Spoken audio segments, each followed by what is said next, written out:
right, the Reds, it's a transfer show. No Mo Stewart today. He's gallivanting towards Glastonbury, maybe naked, going to do his music bit, because in his spare time, that's what he does. He's a bit of a DJ. You can see him in motel and stuff like that. So he's heading down there. He's probably playing. He's probably headlining on Saturday or something. He hasn't mentioned it, but I'm standing in for him today. We've got Kev Walsh, we've got Sean Rogers with me as well. On top of the agenda is there was another link to Junior Firpo over the weekend. If you haven't heard of him yet, you should have done. He's a left back. He plays for Real Betis. He's 22 years old. Liverpool obviously do need some cover in that position. And maybe people are just putting one and one together. The Echo has already denied it, but the Echo is denying everything, it seems. All the links all season, the Echo is denying them. The club as well don't have to tell you who they're after. There's no rules, there's no laws, so who knows? So we're going to talk about it anyway, and then we're going to rate it as we usually do on the likelihood of it actually happening. I presume it's still going to be Mo's rather than Robbo's, because we don't want to create loads of work for Sam. So, Kev, Junior Firpo, you've watched a bit of him, you've just been telling me. £45 million release clause, which seems an awful lot of money for a fella who hasn't played that much football, but 4 years left on his contract as well. And Marca, that really reliable media company in Spain, suggesting over the weekend Liverpool and Man United both prepared to pay that price. Well, but 45 million for a sub left back doesn't really get the juices flowing, so I thought I'll have a little watch of him and see if I can convince myself there's any more to him. And to be fair, he looks like a big, strong, athletic lad. When it first came out, I just thought, it's another one of these bullshit rumours that's a load of shit. But to be fair, it's gotten a little bit of traction, and a few more likely names are sort of talking about it now. I think it was The Guardian, someone said Liverpool wouldn't balk at playing 45 million quid. So I thought, well, but what are we seeing in him? So I had a little look, and he looks a bit more like, he's very much a left-sided player than a left full-back, I'd say. He's a big, strong lad, and he looks like the type of lad who's got a little bit more growing to do. I know he's 22, so you might not think that much, but at that age, players tend to bulk out a little bit, don't they? He's quick as well, and he's very strong already. So I've talked myself into him being like a little bit of a young Gareth Bale. See if we can move him further up the pitch, and before you know, he's playing in the front three. Well, he's played on the left wing as well, Sean, and I think sort of stylistically, when you look at him, he does seem to sort of be like a bit of a Klopp match. You can imagine him getting up and down that wing. You can imagine him running for 90 minutes and that not being a problem. So in terms of those boxes, they're ticked. But are you convinced there's anything in this one? I'm not convinced there's too much in this one, in that I suspect that he's got Real Madrid or Atletico Madrid written all over him. I mean, it's easy to forget. Real Madrid, I think, lost the same games as Tottenham last year. And they didn't break 70 points. So the amount of surgery needed in that squad is mega. So I think his father is Madrid born, and the family have roots there and stuff. So with the links coming out of Spain, I don't know how good Real Betis would be at this, but you'd imagine if Real Betis are going to link him with someone else to try and force Madrid's hand, it's got to be the Premier League, hasn't it? Yeah. And you'd imagine that's why the links are emanating. Stylistically, I think a lot would depend on what Klopp wants to do system-wise next year, because we've seen him use this 4-3-3 all the time. But there was that little spell when Shaqiri was playing on the right in sort of a more Klopp formation from his Dortmund days, like whatever you want to call it, 4-2-3-1, whatever. Now, if he wants to do that and you want to give Mane a break, or you want to use Mane in Firmino's position, or whatever you want to play Mane, you could use Oxlade-Chamberlain on the right, you can use Shaqiri on the right, but we haven't really got any options on the left. So I think if Klopp's saying behind closed doors, I want to play that formation more often, so I need someone who could do both roles, then stylistically, yeah, that kind of play would make sense. I suppose the issue you've got at that kind of price is, if he's 8 million, you can go, right, he's had a good 12 months, we can go on that. But for that kind of price, you've got to, he's not 17, he's 22. We were discussing before the show, he's been in the B-side for 4 or 5 seasons, whatever. He's gone and had good 12 months. You've got to ask, you've got to get him settled in England, new style of football, one season. If it wasn't for the fact he'd go to a Real, you'd probably go see him make a move to a Sevilla or a Valencia or something like that, get another 12 months evidence and then make your move perhaps. So I think stylistically, yeah, you could make a case, but I just think at that kind of price, no. And I think it's probably to try and boost his transfer fee. Yeah, only 2 caps for the under-21s for Spain at the moment, but he's literally been playing right now, so we'll see how he gets on. But we do need something at left back, don't we? Mel mentioned in a piece that she wrote the other day that we did try and get Lloyd Kelly from Bristol City, but Bournemouth sealed that deal, 13 million, them able to say that they could offer him more actual game time. Paul Gorst as well in the Echo, when he did sort of play this one down, did also say a left back is likely to be on the agenda before the close of the window on August the 8th. And then I just wanted to throw this in as well. People are talking about Milner again playing there as cover. He's 33 years old now, and when he was asked by 442 about playing there, he told a story where he said, Moreno was injured, the manager gave me a choice, did I want to play at left back or right back? And my answer to him was, that's like asking which one of these guys do you want to spend a night with your missus. So he's definitely not that into it. Adam Lewis is another one who's being mentioned, but he's trained with the first team. He's yet to play in the first team. They've got to do something, haven't they, surely, before that transfer window closes? I'd say yes, in theory, but then Milner's just that much of a professional.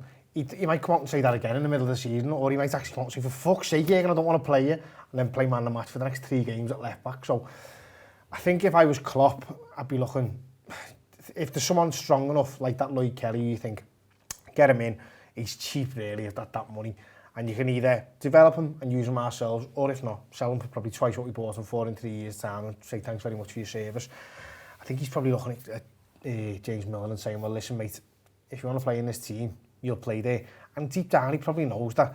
He'll have a little moan about it, but he's the ultimate professional. He's the fittest member of the squad still, despite his age. So for me, I think unlucky James Milner. I think Jürgen's got his eyes on him as left back cover, and I don't think he's going to be spending on 45 million on someone just for left back cover. So unless he can play in the front three, I've convinced myself this junior Firpo, I reckon Jimmy Milner will be having a go at left back again this year. Without disappointing Rob too much, I think it's worth not signing one so we can just hear more of what he comes at. And what Jürgen Klopp and James Milner's conversation is going to be like next season. Go ahead, one more go, James. I mean, the other option is that Joe Gomez has played 7 games at left back for Liverpool, but only once under Klopp. That was against Burnley away.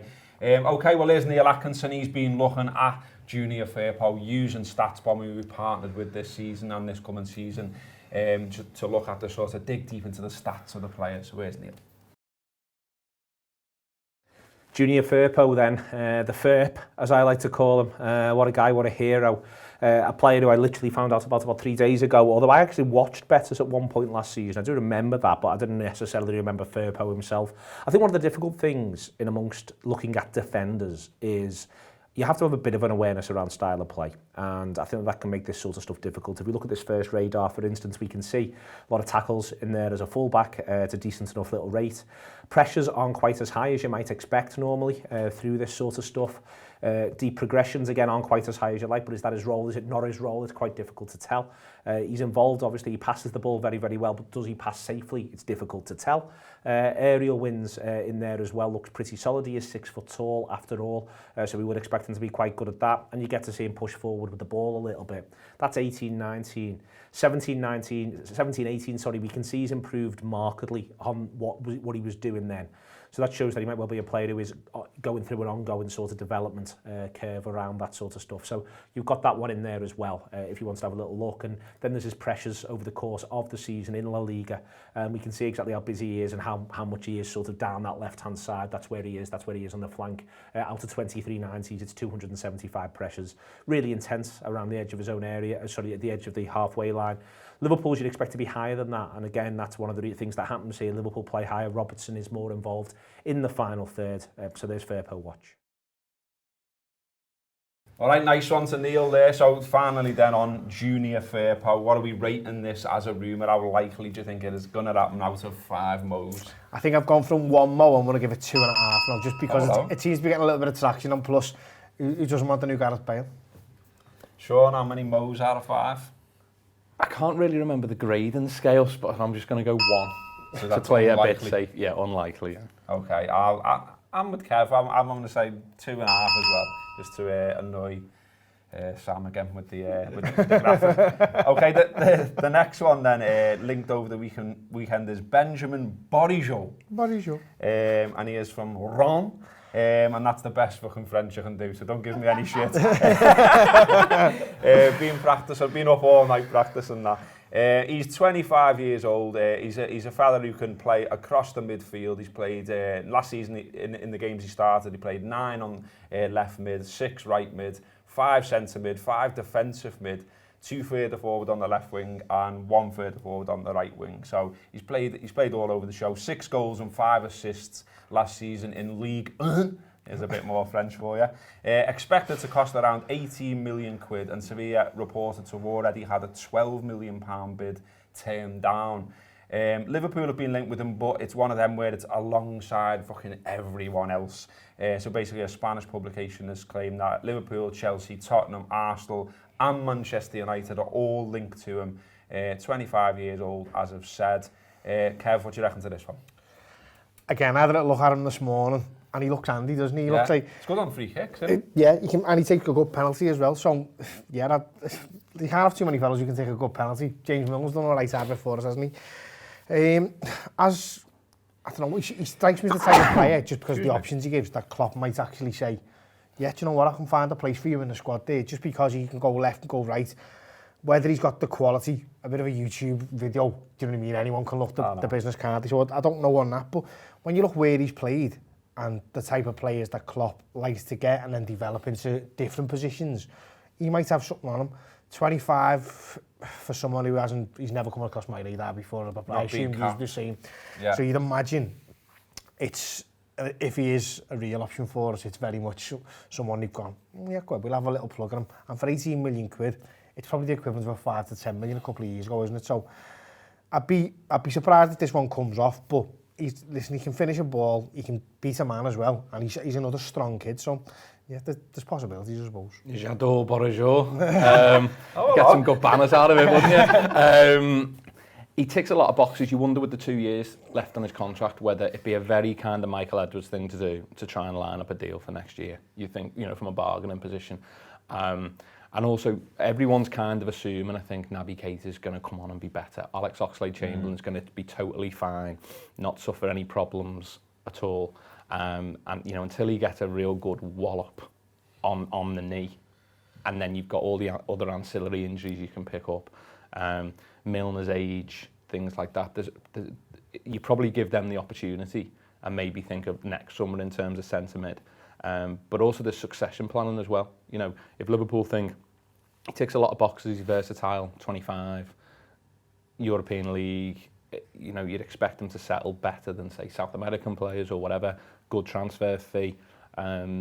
It's one that you could see them being quite interested in, to be fair, and he plays for someone who's pretty rubbish or at the mid-table French, but the numbers that he's got in that league, you go, okay. And like I say, especially if you're going to change around with the system and stuff, his versatility is quite nice. I was going to say, his adaptability says to me that maybe there's something in it, because that feels like a bit of a Klopp trait, doesn't it, and this regime trait. Well, again, Neil has been grafting away, having a look at this player. He actually thought I'd made this up when I emailed it to him. He was like, I've never heard of this fella, you've made it up. And I'm like, lad, we're linked to him over the weekend, come on, let's get going. So he's had a go. Here's Neil on Bourigeaud. Benjamin Bourigeaud. I don't know, we've got it announced, but sort of a collective pronunciation sorted out. Bourigeaud. I'm going to go with Bourigeaud. Benjamin Bourigeaud. I like that name a great deal. We can see here he's quite an intense character in terms of an attacking midfielder / winger. A lot of pressure regains, not quite as progressive as you'd like. Might be a little bit more of a conventional midfielder than an attacking midfielder. Passing percentage pretty solid within there, relatively low on the box crosses as he goes. Doesn't pick up many fouls. We can see there in 18-19. Doesn't have a ton of shots, and the shots he does have, his expected goals is not as high as we would like. His shot map is interesting through the season, over the course of the season. His expected goals is 3.29. He gets 4 goals in there, plus 2 goals from 3 penalties, which does make you think, obviously, he's missed one. As you go right the way through there, you can see where his goals have come from. It's quite an interesting little thing that he is scoring a few of those. If you have a little look there, and what we can say, that's that Coutinho shooting position, edge of the area on the left-hand side, coming in on his right foot. That is an interesting little thing to pick out there. Liverpool might be looking at that sort of thing. He's got one quite deep as well. You can see the square. The goals are the squares with the outlines not filled in. So you can see that one in there as well.